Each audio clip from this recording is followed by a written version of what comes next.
Tantalus, the king who served his son to the gods.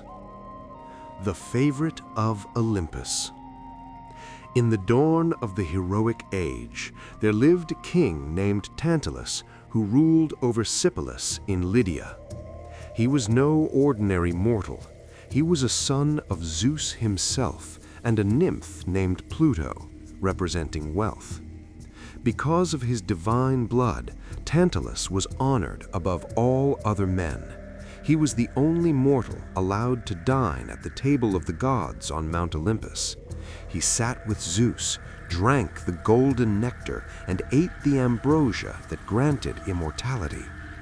The gods treated him as a friend, sharing their secrets and their laughter. But Tantalus did not have the soul of a god. He had the petty, arrogant heart of a man who could not handle privilege. He began to believe that he was not just a guest, but an equal. The betrayal of trust. The trouble began with small betrayals.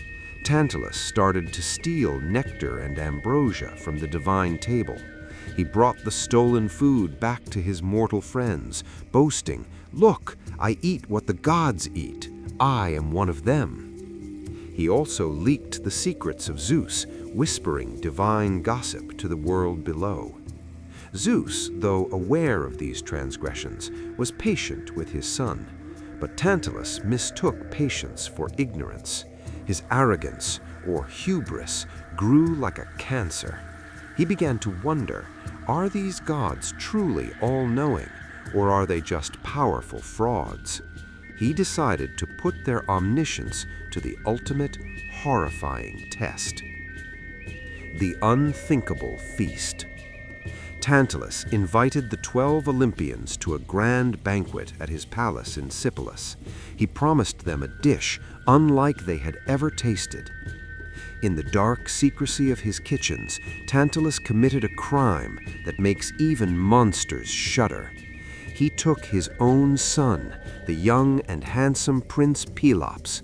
He murdered the boy, cut his body into pieces, and boiled the flesh in a great cauldron. When the gods arrived, Tantalus served the stew with a smile.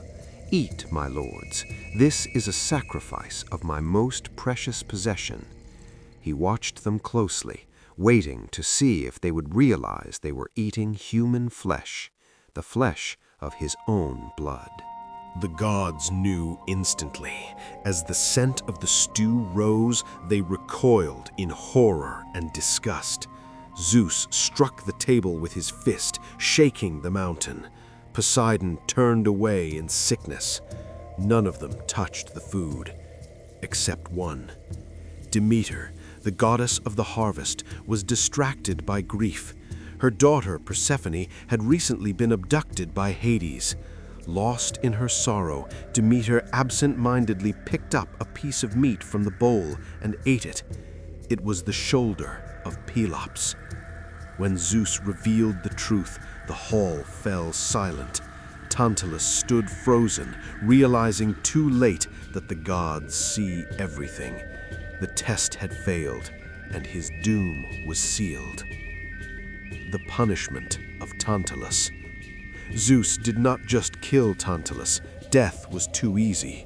He cast the wicked king down into the deepest pit of the underworld, Tartarus. There, Tantalus was condemned to an eternal frustration. He was forced to stand in a pool of clear, cool water that rose up to his chin. Above him hung branches heavy with luscious fruits, pears, pomegranates, apples, and figs. Tantalus was plagued by a burning thirst and a gnawing hunger. But whenever he bent his head to drink, the water receded into the dry earth, leaving only dark mud. Whenever he reached up to grab a fruit, a sudden wind whipped the branches out of his reach. He stands there to this day, starving amidst plenty, thirsty in a pool of water, forever tantalized by what he cannot have.